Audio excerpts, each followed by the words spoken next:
గోవర్ధన పూజను రైతులు అత్యంత భక్తి శ్రద్ధలతో జరుపుకోవాలి.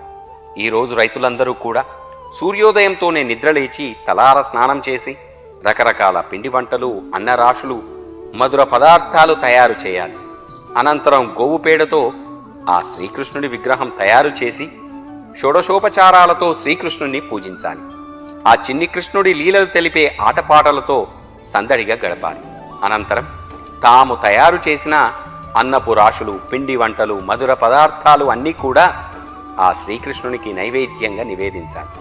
ఆ తరువాత ఊరంతా కలిసి కృష్ణునికి నివేదించిన పదార్థాలను ఆ కృష్ణుడి ప్రసాదంగా భక్తి శ్రద్ధలతో భక్తులందరికీ పంచిపెట్టాలి, వారు స్వీకరించాలి.